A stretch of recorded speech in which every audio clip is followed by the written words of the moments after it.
Assalamualaikum warahmatullahi wabarakatuh. Selamat siang, Sanak Jamil Sadonyo. Selamat datang di podcast Cadia, cerita Jamil tentang kesehatan. Nah, pada kesempatan kali ini, dalam rangka memperingati Hari Kanker Dunia 2026 yang diperingati pada tanggal 4 Februari, di sini kita akan membahas mengenai kanker, isu-isu terkini mengenai kanker, gaya hidup, dan juga pengobatan terkini mengenai kanker dan sebagainya. Bersama saya, perkenalkan Dr. Sri Wildanur J, spesialis patologi anatomi yang akan memandu acara ini. Nah, di sini saya tidak sendiri, saya bersama narasumber yang sangat luar biasa. Ada 3 narasumber yang ahli di bidangnya. Yang pertama yaitu Dr. Daan Kamri, spesialis bedah konsultan onkologi. Selamat siang, Dok. Selamat siang, Sanak Jamil semua. Dan narasumber yang kedua yaitu Dr. Rahmat Taufik, spesialis bedah konsultan onkologi. Selamat siang, Dok. Selamat siang Sanak Jamil semuanya. Dan narasumber kita yang ketiga yaitu Dr. Syamel Muhammad, spesialis onkologi ginekologi, obstetrik ginekologi, subspesialis onkologi konsultan. Baik, selamat siang, Dok. Sanak Jamil semuanya. Nah, terima kasih banyak, Dok, telah hadir bersama kita dalam podcast Cadia pada siang hari ini. Baik, mungkin kita langsung saja ya, Dok. Nah, bicara mengenai kanker nih, Dok, mungkin sudah tidak asing lagi bagi kita maupun masyarakat pada umumnya. Kanker adalah salah satu penyakit yang menjadi perhatian utama di seluruh dunia. Setiap tahun jutaan orang terdiagnosis, dan meski menakutkan, ada banyak hal yang bisa kita pelajari tentang pencegahan, deteksi dini, dan dukungan bagi mereka yang terdiagnosis penyakit ini. Nah, karena kita sedang memperingati Hari Kanker Dunia tahun 2026 ini, di mana mengusung tema mengenai United by Unique. Jadi mungkin apa fokus yang diusung dari Hari Kanker Dunia tahun 2026 ini, apa fokus utamanya gitu, Dok? Apakah ada pergeseran dari 5 atau 10 tahun sebelumnya gitu? Mungkin bisa Dr. Daan bisa menjelaskannya, silakan, Dok. Terima kasih Dr. Sri, Sanak Jamil semua. Pada hari ini, Rumah Sakit Jamil mengadakan peringatan Hari Kanker Sedunia. Di dalam bahasa Inggris kita sebut dengan World Cancer Day. Itu jatuh pada tanggal 4 Februari setiap tahunnya. Dan fokus utama daripada tema peringatan Hari Kanker Sedunia pada 3 tahun terakhir ini tidak jauh berbeda. Seperti yang disampaikan oleh Dr. Sri tadi, yaitu United by Unique, ya, di mana penyakit kanker itu dapat terjadi pada setiap insan manusia, dan penyakit kanker ini juga berbeda-beda ya yang dihadapi oleh insan manusia tersebut, ya. Mulai dari preventif, pencegahannya, kemudian yang kedua adalah screening yang dilakukan untuk deteksi dini, kemudian berlanjut kepada pengobatan atau terapi yang diberikan kepada pasien tersebut yang menderita penyakit kanker. Bahkan juga pada isu yang terakhir itu, bagaimana terapi-terapi mutakhir, ya, yang dapat diberikan kepada penderita kanker tersebut. Termasuk yang terakhir itu adalah rehabilitasi untuk penderita kanker. Dan mulai dari diagnostik daripada pasien, kemudian terapi yang diberikan, kemudian ajuvan tambahan yang diberikan kepada pasien, ini berbeda-beda. Makanya temanya itu adalah United, ya, bersatu di dalam keunikan perbedaan daripada penyakit kanker itu sendiri. Demikian, Dr. Sri. Ya, baik. Mungkin ada beberapa pergeseran isu ya, Dok, ya? Iya. Oh ya. Kalau mengenai tren, Dok, kalau tren sekarang apakah ada pergeseran usia? Jadi kanker itu mulai bergeser pada usia yang lebih muda gitu, Dok. Mungkin Dr. Rahmat Taufik bisa menjawabnya. Silakan, Dok. Terima kasih Dr. Sri, Sanak Jamil semuanya. Betul yang disampaikan oleh Dr. Sri tadi, bahwasanya untuk kanker ini sudah mulai terjadi pergeseran, ya. Kalau dulu kasus-kasus kanker lebih dominan pada usia-usia di dekade 50, 60. Kemudian sekarang ini sudah mulai bergeser ke dekade 30-an, 40. Bahkan kadang kita juga ketemu pasien di usia 20-an. Banyak sekali faktor yang menyebabkan kondisi seperti itu. Misal dengan perubahan lifestyle, kemudian perubahan gaya hidup, kemudian perubahan dari konsumsi makanan dan semuanya menyebabkan terjadi pergeseran. Dan ini juga menjadi tantangan bagi kita nanti ke depannya, bagaimana kondisi-kondisi ini dapat kita atasi, sehingga nanti kita juga mengajak generasi muda kita bagaimana supaya hidup lebih sehat lagi. Kemudian bagaimana nanti kalau seandainya sudah ada gejala-gejala ke arah kanser, tidak lupa melakukan deteksi dini, sehingga nanti kondisi-kondisi yang mulai berubah itu dapat kita tangani ke depannya. Mungkin sudah ada sedikit pergeseran ya, Dok? Iya, betul sekali. Jadi pasien-pasien kita itu ya kita lihat ya semakin muda usianya sekarang. Oh, iya. Untuk beberapa jenis kanker mungkin ya, Dok? Iya, betul sekali tersedia. Baik, Dok. Sekarang untuk apa satu hal yang dokter harap semua orang tahu tentang kanker, misalnya biar tidak terjadi salah paham gitu, Dok. Contohnya kalau udah kanker berarti itu udah pasti meninggal. Banyak masyarakat yang memikirkan seperti itu gitu, udah memikirkan hal-hal yang terburuk gitu. Mungkin ada satu hal yang dokter harapkan agar semua orang bisa paham gitu, tidak salah paham. Bagaimana Dokter Syamil, silahkan. Baik, terima kasih Dokter Sri. Ya, selamat siang, selamat jam semuanya. Jadi memang saat seseorang didiagnosis dengan kanker itu sudah seperti dunia terbalik ya. Begitu dia kita katakan, Ibu ada, kalau saya tentu kanker ovarium atau kanker daerah rahim, itu seperti dalam tanda kutip akhir hidupnya. Tapi sebenarnya saat ini untuk kanker tidak ada cerita itu akhir segalanya, tidak. Karena saat ini sudah sangat berkembang sekali ya Dokter Sri ya, mulai dari diagnostik awal. Karena kalau dulu kita mungkin hanya menunggu gejala, sekarang tidak. Sekarang dari, kalau kami ada screening untuk kanker serviks, bahkan sekarang sebenarnya sudah masuk ke screening genetik, itu sudah bisa dikerjakan. Jadi bahkan kita mendeteksi sebelum gejala itu ada, kita mendeteksi mulai dari gennya. Kemudian jika dia terdiagnosis kanker, nggak usah takut juga untuk masyarakat. Dia namanya kanker tuh seluruhnya ada jalannya, sudah ada jalannya masing-masing. Tapi memang kadang-kala pengobatannya atau treatmentnya akan jauh lebih baik jika itu ditemukan pada stadium awal. Akan jauh lebih simpel, jauh lebih cepat terapinya, jauh hasilnya akan lebih bagus. Tapi walaupun nih ternyata kondisinya pada stadium lanjut ketemunya juga tidak usah cemas. Sekarang sudah banyak sekali berkembang terapi-terapi yang kalau kami bilang itu targeted terapi ya. Target terapi apalagi di kanker ovarium itu sudah banyak sekali. Ada imunoterapi, ada nanti terapi target sesuai dengan sifat-sifat kanker tersebut. Ada yang mengangkat pembentukan pembuluh darahnya, ada yang mengubah materi genetiknya, ada yang mengaktifkan kembali sistem imunitas tubuh kita. Jadi banyak sekali. Jadi yang perlu saya tekankan mungkin untuk masyarakat, jangan putus asa begitu terdiagnosis kanker. Semua sudah ada jalannya, dan kalau bisa ya kita adanya pemeriksaan yang secara awal. Bahkan sekarang sudah ada screening genetik dan sudah bisa dikerjakan. Jadi tidak usah jauh-jauh, di Padang juga sudah bisa dikerjakan. Mungkin itu Dokter Sri dari saya. Jadi screening itu penting sekali ya? Oh, sangat penting sekali. Lebih baik mencegah daripada mengobati, itu prinsip umumnya ya. Tapi kalaupun ternyata dia sudah sakit, juga jangan putus asa, tetap ada jalannya. Pengobatan juga semakin canggih sekarang ya, Dok. Canggih. Berkaitan dengan screening tadi, Dok. Jadi banyak masyarakat itu yang takut untuk check up, takut ketahuan penyakitnya, takut nanti jadi tambah stres gitu. Betul. Jadi bagaimana mengenai pola pikir ini? Mungkin Dokter Syamil, Iya, Dok. memang kadang tidak usah semua orang. Saya pun gitu. Saya kadang takut periksa karena takut ketahuan. Tapi coba kalau zaman sekarang POV, diubah sudut pandangnya ya. Jadi kalau kita kan takut ketahuan, tapi harusnya kita takut kalau tidak ketahuan.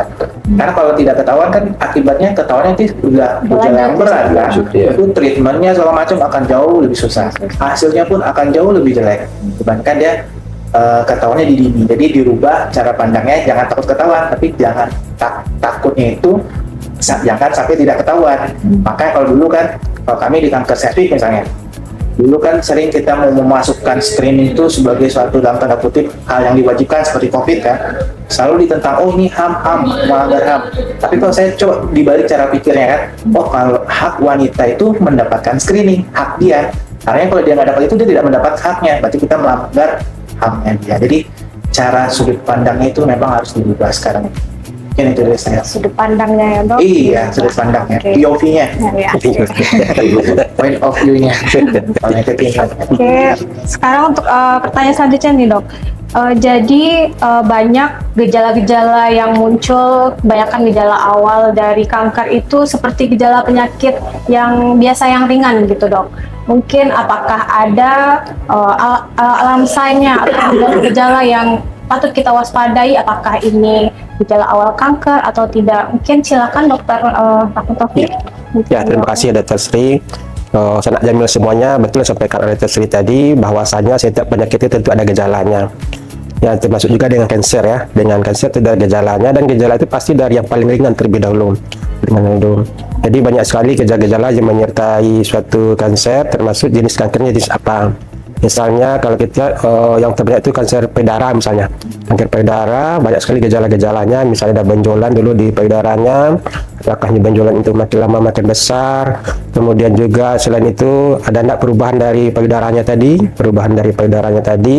kemudian apakah dari bentuknya, kemudian gambaran fisiknya. Yang penting sekali itu adalah kita melakukan deteksi dini ya, dan deteksi dini ini tidak harus ke rumah sakit terlebih dahulu. Artinya masyarakat itu bisa melakukan sendiri di rumahnya. Misalnya untuk payudara, apa yang disebut dengan sadari ya, sadari ini merupakan periksa payudara sendiri, dan kita juga selalu melatih petugas-petugas kesehatan kita yang di layanan primer seperti di puskesmas, di poliklinik, bagaimana mereka mengkampanyekan sadari ini kepada masyarakat sehingga masyarakat dapat mendeteksi secara dini keluhan-keluhan apa di dirinya sendiri. Dan kalau seandainya ditemui keluhan-keluhan tadi yang ada ke arah kanker tadi, diharapkan masyarakat itu datang ke fasilitas kesehatan yang terdekat terlebih dahulu, misalnya ke poliklinik atau puskesmas, dan di sanalah nanti sadari itu diubah dengan sadarnis, pemeriksaan payudara yang dilakukan oleh klinisi. Nah, dari klinisi tadilah nanti disaring apakah gejala-gejala yang dirasakan oleh masyarakat itu memang mengarah kanker atau gejala-gejala yang lain. Kalau memang perlu rujukan ya mungkin perlu dirujuk misalnya ke rumah sakit, misalnya ke Jamil.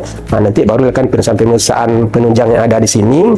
Lalu nanti kita pastikan apakah ini suatu kanker atau bukan. Jadi itulah langkah bagaimana kita mendeteksi suatu kanker di masyarakat nanti. Kembali lagi ya dok, berarti deteksi dini. Iya, deteksi dini ya. Dia harus aware sama diri sendiri Iya, ya dok betul ya? sekali ya. Oke. Nah sekarang ya dok, kan eranya Gen Z sama kayak milenial gitu, usia 20 sama 30 tahun gitu. Jadi apa yang sebaiknya dilakukan berkaitan dengan deteksi dini tadi juga ya dok ya, seperti yang dibilang Dr. Syaman dan Dr. Rahmat Taufik tadi. Jadi apa yang sebaiknya yang usia 20, 30 apa sebaiknya dilakukannya gitu dok? Mungkin Dr. Daan silakan. Ya, terima kasih Dr. Sri. Sanak Jamil semua yang mendengar podcast ini.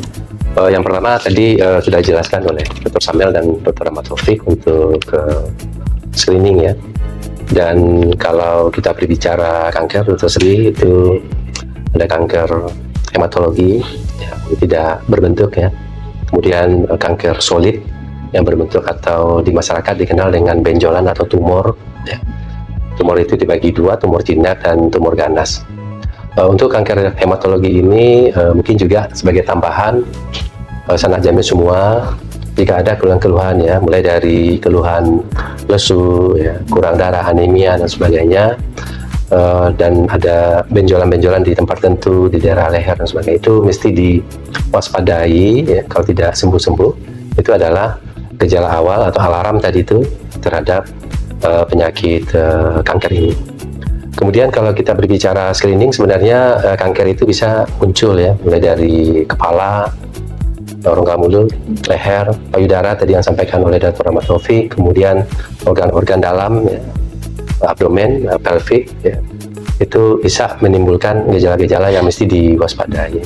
Mulai dari misalnya kalau kita berbicara kanker nasofaring, ya, itu ada gejala perdarahan pada hidung, ya, gejala tidak enak ya di telinga dan sebagainya, dan apalagi kalau sudah ada benjolan di daerah leher, ini alarmnya semakin jelas ya mesti ini. Kemudian juga sariawan yang nggak sembuh-sembuh ya, di rongga mulut sudah berapa lama tapi juga tidak diobati, tidak sembuh, ini mesti diwaspadai apakah itu merupakan suatu kanker atau bukan. Tentunya yang bersangkutan mendatangi fasilitas kesehatan ya, mulai dari Vaskes 1 ya, dan sebagainya.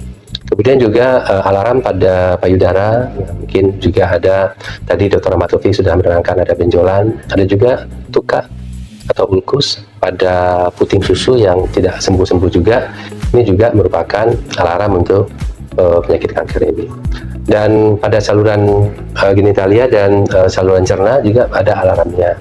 Mungkin pendarahan pada saat buang air besar yang masyarakat mungkin bisa menduga itu adalah ambeien dan sebagainya, tapi ini misalnya juga diwaspadai kemungkinan lain. Jadi sebelum dibuktikan oleh tenaga kesehatan ya, dengan melakukan pemeriksaan, si pasien atau masyarakat yang menderita tanda-tanda seperti itu harus segera untuk mendatangi fasilitas kesehatan.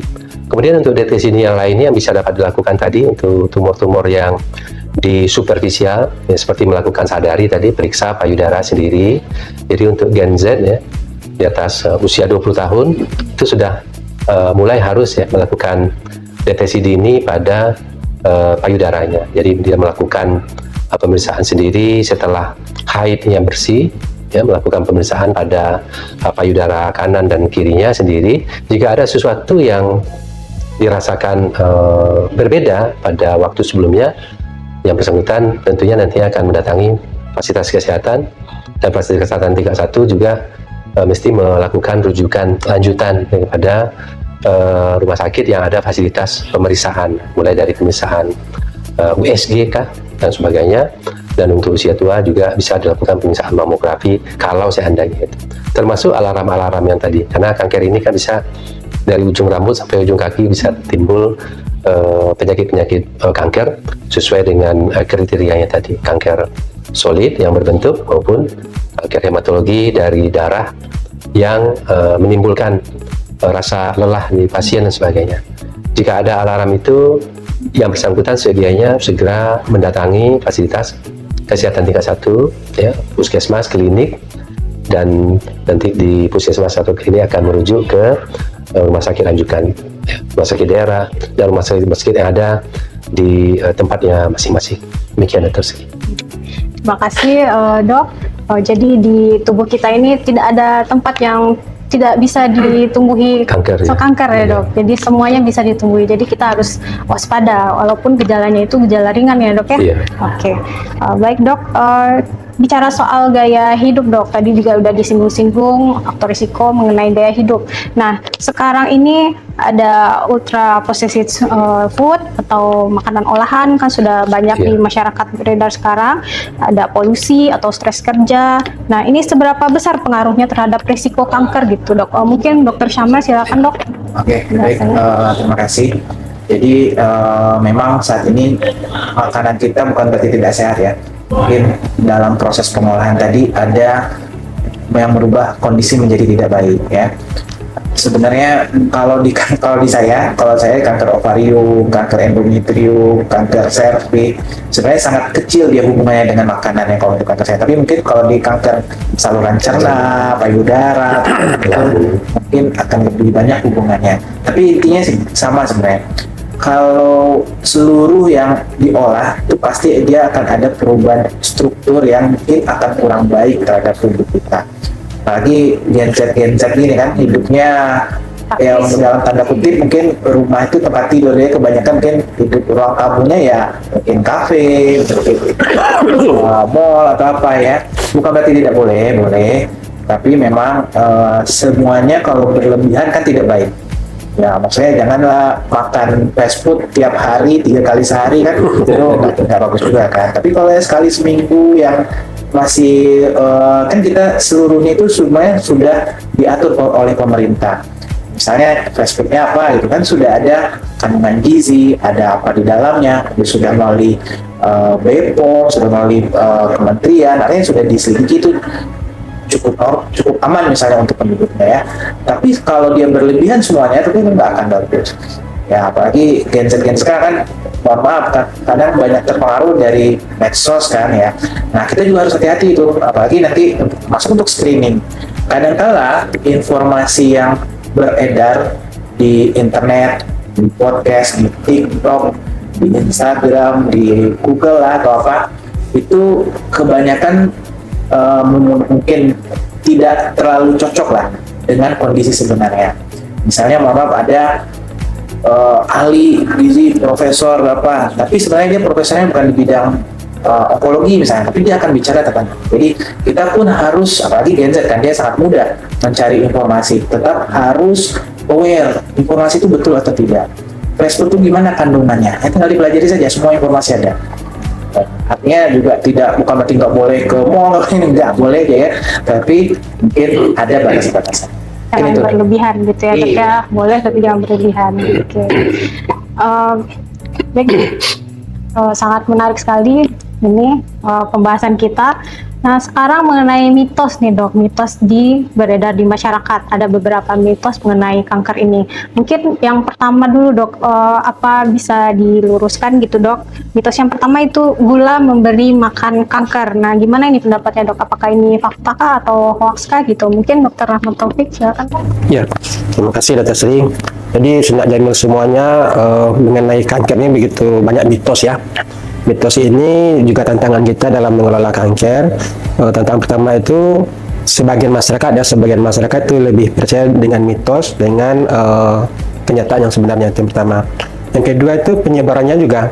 Penyebaran itu lebih cepat mitos seperti yang disampaikan oleh Dr. Samuel tadi dari media sosial, kemudian dari pesan berantai di WA. Jadi seperti yang disampaikan oleh Dr. Sri, bagaimana gula dikatakan memberi makan kepada kanker, itu sebenarnya itu tidak benar ya. Tidak benar karena proses terjadinya suatu kanker ini tentu ada beberapa faktor ya, faktor risiko dulu terjadi di situ. Ada beberapa faktor risiko yang terjadi di suatu individu, kemudian faktor risiko ini berkembang di tubuhnya. Dengan semakin banyak faktor risiko tersebut, maka akan semakinlah kemungkinan seseorang itu menderita suatu kanker. Jadi dengan telah ditemukan misalnya faktor genetik misalnya, kemudian juga beberapa faktor hormonal misalnya, atau juga faktor dari lifestyle tadi itu tergabung dan telah menjadi kanker suatu kedepannya. Jadi mitos yang menyatakan gula itu menjadi makan suatu kanker itu sebenarnya itu tidak benar sama sekali ya. Jadi kesimpulannya itu tidak benar ya Dok, gula memberi makan kanker gitu ya. Jadi harus ada gantung juga faktor risiko lainnya ya Dok ya. Iya, betul sekali. Baik, ini yang kedua nih Dok, ada mitos juga nih, herbal lebih baik dari kemoterapi. Nah, katanya jadi lebih baik herbal dibandingin kemoterapi gitu kan. Ya, kita sering juga ya temu pasien-pasien seperti itu setelah kita lakukan diagnosis, kemudian rencana terapinya kemo, ternyata pasiennya menghilang, kemudian ternyata beberapa bulan kemudian ini datang ke kita dengan kondisi kansernya sudah semakin berkembang ya, sabimnya sudah makin meningkat. Ternyata kita tanya, mereka melakukan pengobatan herbal. Jadi mengenai herbal ini kita tidak bisa berkomentar banyak. Yang pertama itu karena sumber isinya kadang kita tidak tahu isinya. Kemudian juga sumber pembuatannya dari mana sumbernya juga kita tidak tahu, sehingga nanti menyebabkan kondisi-kondisi yang tidak bagus terhadap terapi pada pasien. Jadi kami menghimbau kepada Senak Jamil semuanya, apakah itu sebagai keluarga dari penderita kanker atau penderita kanker itu sendiri, kalau memang ada beberapa terapi yang diajarkan oleh dokter tempat mereka berkonsultasi ya, apakah itu dalam bentuk operasi, apakah dalam bentuk kemoterapi, apakah berbentuk radioterapi dan terapi-terapi lain, kami anjurkan untuk diikuti apa yang disarankan oleh dokter tadi. Kalaupun memang akan memakai obat herbal juga, lakukanlah konsultasi terlebih dahulu dengan dokternya. Sebab kita tidak tahu apakah itu komposisi isinya kita tidak tahu, proses pembuatannya kita tidak tahu, kemudian sumbernya dari mana juga tidak bisa kita pastikan. Yang takutnya nanti dengan pemberian herbal ini justru akan mempercepat penyembuhan dari sel kanker tadi. Apalagi dengan pemberian herbal ini meninggalkan terapi-terapi yang dianjurkan oleh dokter tempat mereka berkonsultasi. Jadi obat herbal ini bisa jadi dia bisa mempengaruhi kemoterapi ya Dok ya. Oke, jadi harus dikonsultasikan dulu sama dokternya apakah mempengaruhi atau tidak gitu ya Dok ya. Oke, baiklah. Selanjutnya itu apa kanker itu selalu karena keturunan Dok? Jadi kalau tidak ada riwayat genetiknya, dia tidak ada riwayat kanker di keluarganya, jadi otomatis aman. Apakah seperti itu ya? Apakah kanker itu karena keturunan atau bagaimana? Mungkin Dokter Daan silakan Dok Ya. untuk menjawab ini. Baik, Dr. Sri, Sana Jamil semuanya yang hadir. Kalau kita bicara penyebab daripada kanker itu sebenarnya adalah multifaktor ya, multifaktor. Di samping faktor genetik juga adalah faktor lingkungan ya yang didapat oleh si penderita. Genetik mempengaruhi sekian persen ya. Jadi kalau seandainya di keluarga si penderita tersebut ya, kalau kita lakukan pelacakan pedigree ya, silsilah keluarga, sekian persen itu akan ditemukan faktor genetik itu tadi. Kemudian sebagian lagi itu tidak ditemukan faktor genetik, itu munculnya kita sebut secara sporadis ya, mungkin ada faktor-faktor eksternal yang mempengaruhi si pasien itu. Kalau berbicara kanker juga kita berbicara karsinogenesis ya, mulai dari si sel tubuh yang tidak diperbaiki dengan baik ya, sel tubuh yang selalu rusak, kita sebut dengan initiated cell, dan ada faktor-faktor lingkungan yang akan mempengaruhi. Nah, seperti kita ketahui, apa-apa itu faktor lingkungan, nah, seperti rokok, kebiasaan pola hidup.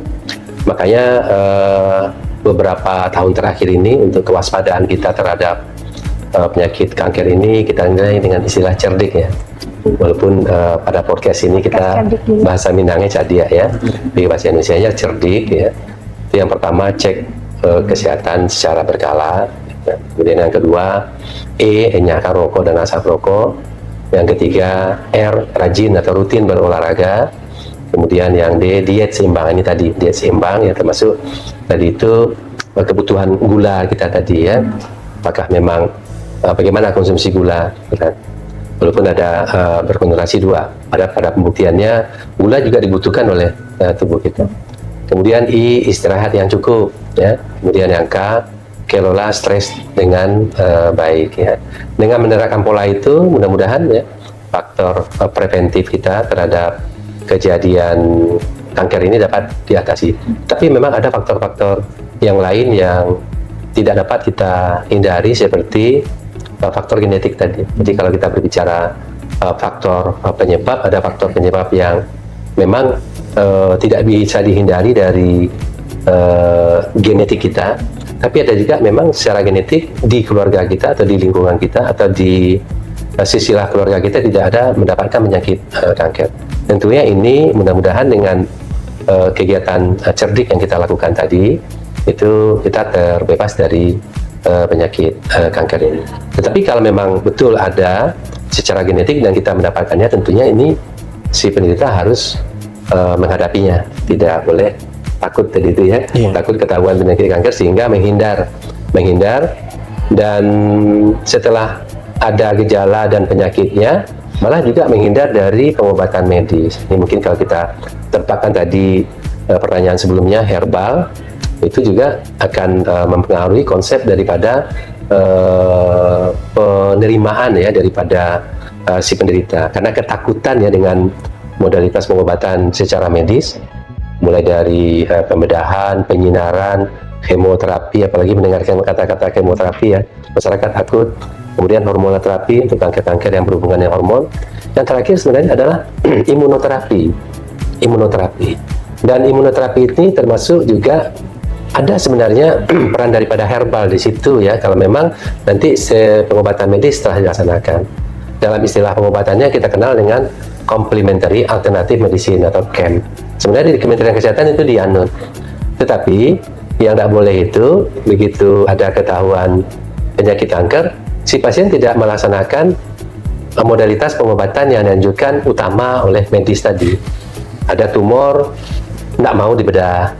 Ada tumor, lari ke alternatif, ya, tidak dibedah dulu, kemudian dilakukan pengobatan. Nanti setelah pengobatan pembedahan, radiasi kalau memang indikasi, kemudian kemoterapi kalau memang indikasi untuk berikan kemoterapi, kemudian hormonoterapi, imunoterapi.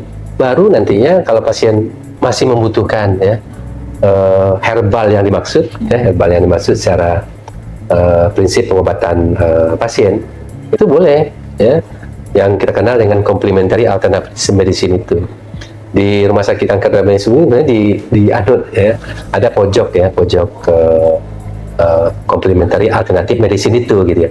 Tapi yang salah itu adalah di masyarakat karena ada benjolan di payudara yang diduga itu adalah ganas kanker, dia takut mendatangi tenaga medis, takut dioperasi, dibiarkan sudah menjadi luka, sudah ini hanya dengan pengobatan herbal alternatif tadi. Ini yang nggak boleh ya.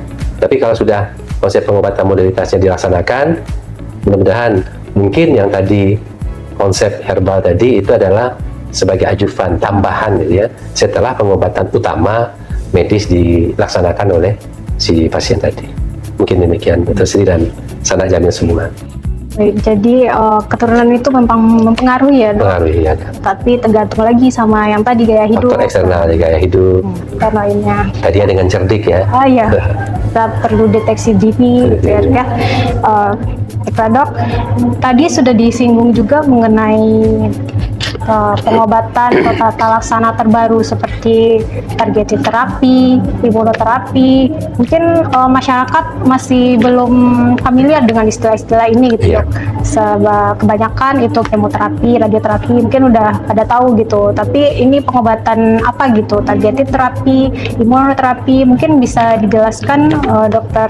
Syamel mengenai pengobatan terkini saat ini. Terima kasih. Selamat siang, Sanak Jamil. Jadi memang saat ini kalau dulu pengobatan kanker tuh sifatnya secara umum. Jadi ada pembedahan, kemudian ada terapi sistemik, kemoterapi konvensional, bahkan sekarang kita sebutnya udah kemoterapi konvensional karena itu sudah ada sejak mungkin tahun 70-an atau 80-an ya. Ada radioterapi.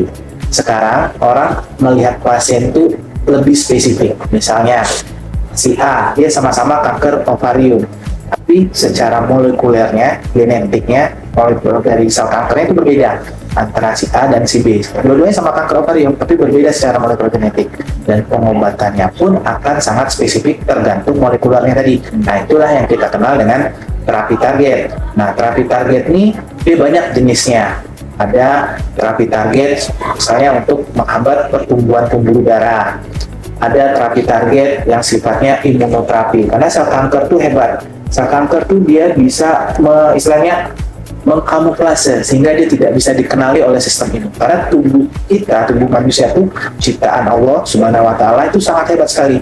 Tubuh kita punya mekanisme yang sebenarnya akan melawan sel-sel kanker. Ada sel limfosit T dan lain-lain, banyak, kompleks sekali sebenarnya. Nah, si kanker ini hebatnya dia mengkamuflase sehingga dirinya itu tidak bisa dikenal oleh si sistem pertahanan tubuh kita sendiri. Dan juga dia kadang-kala dia menekan sistem imun kita. Nah, terapi imun ada dua konsepnya. Pertama, dia meningkatkan imunitas. Kedua, membuat sel kankernya kembali dikenali oleh sistem imun kita. Ada lagi terapi target yang sifatnya spesifik terhadap proses pembelahan sel. Jadi banyak sekali terapi target ini. Tapi secara umum itu ada yang pembuluh darah, ada yang imunoterapi, ada hormonal, dan terapi target spesifik genetiknya. Jadi banyak sekali untuk terapi target. Tapi umumnya artinya dia ada terapi yang dipersonalize. Jadi kalau dulu kan kita medicine tuh evidence based, oke, udah bukan berarti jelek. Sekarang sudah naik lagi ke personalized medicine. Jadi walaupun sama-sama kanker ovarium, kadang terapinya berbeda. Dan itu sebenarnya sudah ada di Indonesia. Cuman ya kadang-kala akses terhadap terapi target itu mungkin yang masih agak terbatas. Itu sementara saja. Jadi sudah sangat canggih sekali ya, Dok, ya, sudah lebih spesifik lagi gitu, lebih ke molekulernya dan imunnya yang ditarget gitu ya. Baiklah. Oke, selanjutnya untuk peluang kesembuhan, Dok. Bagaimana peluang kesembuhan kanker dalam satu dekade ini gitu, Dok? Dibandingkan satu dekade yang lalu gitu, Dok. Bagaimana peluang kesembuhan kanker untuk saat ini gitu, Dok? Mungkin Dr. Rahmat Taufik, silakan, Dok. Terima kasih Dr. Sri, Sanak Jamil semuanya. Berbicara tentang peluang kesembuhan tentu banyak faktor yang mendukungnya ke arah sana. Yang pertama itu adalah kapan pasien itu datang berobat. Artinya kan kanker ini kan ada beberapa stadium, atau lebih sebenarnya ada stadium awal dan stadium akhir. Ketika pasien itu datang berobat di stadium awal, tentu peluang kesembuhannya akan lebih besar daripada ketika dia mulai berobat di stadium akhir. Yang pertama. Yang kedua adalah kepatuhan dari pasien itu sendiri. ketika dia sudah berobat, tentu ada step-step atau langkah-langkah yang harus dilakukan, mulai dari diagnosisnya, kemudian terapinya, kemudian rehabilitasi pasca terapi itu harus diikuti. Kalau seandainya masyarakat atau pasien patuh dengan apa yang disampaikan oleh dokternya, itu peluang kesembuhannya akan makin besar. Kemudian yang faktor ketiga itu adalah ketepatan diagnosis, ketepatan pasien itu datang berobat kemananya. Jadi pasien itu kita harapkan juga dengan ada informasi-informasi yang beredar, dengan mitos-mitos yang beredar, kemudian juga kadang hoak-hoak yang kadang dipercaya oleh pasien, itu sebenarnya itu bisa menyesatkan pasien itu. Artinya apa? Kalau memang ada suatu gejala yang mengarah suatu kanker, datanglah lebih dahulu ke fasilitas kesehatan terdekat. Nanti fasilitas kesehatan terdekat akan melakukan screening, penyaringan, apakah ini memang suatu kanker atau bukan. Itu akan dikirimnya ke rumah sakit fasilitas yang lebih meningkat lagi, dan ujung-ujungnya bisa juga ke rumah sakit tersier. Jadi kalau seandainya itu dilakukan lebih ketepatan, itu juga akan mempengaruhi peluang kesembuhan pasien. Kemudian yang terakhir adalah Gen Z tadi ya, Gen Z tadi, generasi-generasi yang kita sampaikan tadi. Kalau seandainya lifestyle-nya tidak dirubah, kemudian kebiasaan-kebiasaan yang mendukung keadaan kanker tidak berubah, tentu peluang kesembuhan juga akan semakin kecil. Jadi kalau kita berbicara tentang peluang kesembuhan, mungkin antara zaman dekade-dekade sebelumnya dibandingkan dengan dekade-dekade sekarang tentu akan semakin besar tantangannya. Tentu walaupun semakin besar tantangan, tentu tidak menyerah dengan kondisi seperti itu. Mulai dari fasilitas kesehatan atau tim medisnya, kemudian juga masyarakat sekitar ya, masyarakat dari sekitar, terutama yang memegang peran kepentingan di situ, itu juga sangat berpengaruh. Jadi kalau seandainya kita sudah bekerjasama, sudah sama-sama fight untuk melawan kanker ini, kita harapkan nanti peluang kesembuhan pasien ini akan semakin besar, akan semakin baik, dan kemudian kita harapkan generasi-generasi ke depan akan terbebas dari kanker ini. Itu yang kami rasa tersedia. Terima kasih dokter. Jadi ada peluang kesembuhan gitu ya? Iya, pasti ada ya. Ya, tergantung stadium juga. Fasilitas yang ada, dan dari pasien itu sendiri serta keluarga yang mendampingi pasien itu sendiri. Ya. Menyangkut pasien juga dok. Pasien kanker ini kan pengobatannya cukup panjang, banyak yang dilaluinya, tidak cuma fisik dan juga mentalnya yang dipengaruhi. Jadi bagaimana cara menjaga semangat di tengah proses pengobatan yang panjang ini bagi penderita-penderita kanker ini, dok? Mungkin dokter Daan silakan. Iya, Sana Jamil semuanya ya. Kalau kita berbicara pengobatan penyakit kanker, memang ini membutuhkan perjalanan yang panjang ya. Disebut itu journey ya, perjalanan ya. Mulai dari diagnosis, ya, kemudian tata laksana, pengobatan juga tadi ada modalitas pengobatan bermacam-macam, mulai dari operasi, kemoterapi, radiasi, hormonoterapi. Ini butuh waktu yang lama dan tentu akan mempengaruhi ya, baik bagi pasien sendiri maupun keluarga pasien yang mendampingi atau mengantarkan pasien itu rutin ya berobat di rumah sakit, termasuk di rumah sakit M. Jamil ini. Pertama tentunya baik dari pasien dan pengantar pasien atau keluarga tentu harus mempunyai semangat yang membara ya untuk proses kesembuhannya ini. Kemudian tenaga medis di rumah sakit dan tenaga kesehatan lainnya tentu akan membantu pelayanan yang diberikan, mulai dari kedatangan pertama kali, kemudian lanjutan daripada pengobatan yang dilakukan, dan tentunya juga memfasilitasi. Di Rumah Sakit Jamil kita juga menyiapkan ya tenaga navigasi ya, kita sebut ya, pendamping navigator, walaupun jumlahnya belum begitu banyak, tapi juga ilmunya itu disampaikan juga kepada tenaga keperawatan, tenaga medis, sehingga dengan perjalanan yang panjang tadi pasien berobat dengan layanan yang baik, komunikasi yang baik dari seluruh tenaga kesehatan, tentunya semangat daripada pasien ini dan keluarga akan tetap terjaga. Dan tentunya juga dari pasien dan keluarga, di samping pengobatan medis yang dilakukan, juga berserah diri ya kepada Tuhan Yang Maha Kuasa ya, tentunya akan selalu berdoa sehingga tidak patah semangat ya di perjalanan, karena menghadapi perjalanan yang panjang di dalam proses pengobatan. Kemudian juga efek samping yang mungkin terjadi, sehingga ini perlu sokongan terus-menerus baik dari pasien, keluarga maupun tenaga medis di rumah sakit, khususnya di rumah sakit Jamil ini. Oh, baik dok. Menyangkut pendamping pasien tadi dok, mungkin ada pesan dokter untuk pendamping pasien ini biar semangat gitu menjaga pasien-pasien kanker, mungkin apakah itu keluarganya atau anak mungkin atau siapa gitu kan dok, apakah ada pesan untuk pendamping pasien ini? Kalau untuk pendamping, yang pertama di samping memang kita membawa keluarga kita untuk berobat, yang pertama tentu kita sendiri tetap selalu menjaga kesehatan ya. Di samping proses pengobatan, keluarga juga perlu ya memanfaatkan waktu-waktu tertentu untuk juga beristirahat ya. Dan tentunya kalau di Rumah Sakit Jamil ini, karena kita merupakan rujukan dari rumah sakit dari daerah, tentunya beberapa pasien dan keluarga tidak mempunyai tempat tinggal di sekitar Kota Padang ini, dan tentu bisa memanfaatkan ya rumah-rumah singgah yang ada di sekitar Jamil, baik milik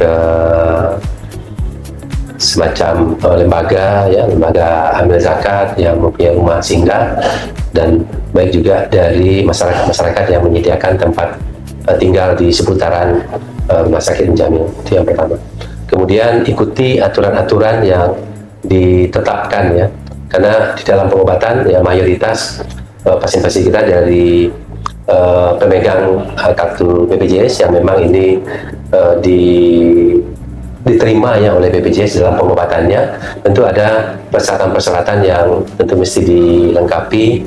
Semoga ini seluruh persyaratan itu dibawa terus ya, sehingga nanti di dalam proses pelayanan pasien dan keluarga tidak terdapat hambatan-hambatan yang berarti, sehingga pasien menjalani pengobatan dengan lancar. Jadi pendamping pasien harus memikirkan kesehatan dia juga. Dia juga ya.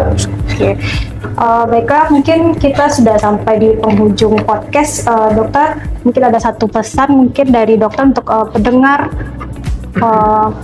podcast Cadia ini dok, untuk sanak Jamil semuanya. Mungkin dari dokter Syamil, silakan dok pesannya mungkin dok. Baik, terima kasih dokter Sri. Untuk sanak Jamil semuanya, satu mungkin pesannya ya, lebih baik mencegah dari mengobati ya. Jadi intinya jangan takut lagi dengan diagnosis kanker. Lebih baik kita tahu secara dini, karena sudah ditemukan oleh dokter Daan, dokter rheumatologi juga. Artinya kalau dia lagi awal atau dia bahkan sebelum kanker sudah lebih ketahuan, itu akan jadi dominan. Dan saya rasa di Sumatera Barat, khususnya M Jamil mungkin ya, itu fasilitas kita sudah lengkap ya untuk diagnostik awal dan bagaimana penanganannya. Itu pesan saya. Terima kasih. Ini itu dari dokter Syamil. Kalau dari dokter Taufik apa dok? Ya, terima kasih dokter Sri, sanak Jamil semuanya. Pesan saya adalah kalau kita terdiagnosis suatu kanker, itu bukanlah akhir dari segalanya. Masih banyak potensi-potensi, masih banyak usaha yang dapat kita lakukan untuk mencapai kesembuhan kita. Masih banyak orang-orang tercinta di sekitar kita, baik dari keluarga kita yang mendukung kita, terutama juga dari tim medis ya. Dari tim medis dengan pengobatan yang semakin canggih, dengan semakin banyak spesifikasi untuk kanker ini, kami harapkan pasien-pasien yang telah terdiagnosis suatu kanker tetap menjalani pengobatannya, tetap berjuang, tetap fight, dan kami dari tim kesehatan akan selalu mendukung pasien-pasien kami selalu. Terima kasih. Selanjutnya dari dokter Daan. Ya, yang pertama untuk screening deteksi dini ya, untuk pencegahan pasien melaksanakan singkatan dari kata cerdik tadi ya, C ya. C, cek kesehatan secara berkala. Kalau ada keluhan-keluhan cepat mendatangi vaskes kesehatan. Kemudian yang kedua, E, meninggalkan rokok dan asap rokok. Kemudian R, rajin ya, beraktivitas ya, berolahraga. Kemudian D, diet yang seimbang ya, tidak lebih dari gulanya. Tadi ada kita bahas masalah gula, boleh minum gula tapi jangan berlebihan. Kemudian D, diet seimbang. I, istirahat yang cukup ya, yang cukup itu bervariasi ya masing-masing kita. Kemudian yang K, walaupun stres, kelola stres itu dengan baik ya, dialihkan kegiatan-kegiatan ibadah, refreshing yang lain dan sebagainya.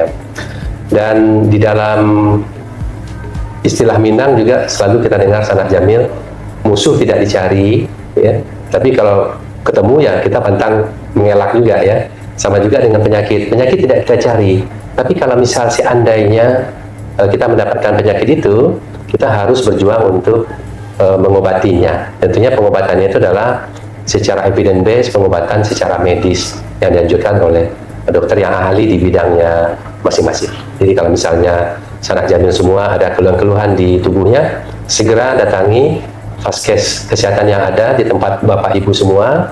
Lalu kalau perlu dirujuk oleh tenaga Vaskes 1 ya ke rumah sakit yang lebih lengkap, lakukan rujukan tersebut sehingga penyakit dari Bapak Ibu semua, Sanak Jamil seandainya ada, itu dapat dilakukan pengobatan pada stadium yang lebih awal. Jangan takut menghadapi penyakit kanker tersebut. Baik ya Sanak Jamil semua, jika ada keluhan terhadap tubuhnya, datangi Vaskes 1, lalu lanjutkan rujukan ke Rumah Sakit Dr. M. Jamil Padang. Di Rumah Sakit Dr. M. Jamil Padang, kami menerima layanan rujukan baik ke Sanak Jamil semua yang mempunyai kartu BPJS, kemudian juga untuk pasien dengan asuransi lain yang bekerjasama dengan Rumah Sakit Jamil. Khusus untuk pasien umum yang membutuhkan layanan VIP, kita menerima di sini di Klinik Istano Pagaruyo.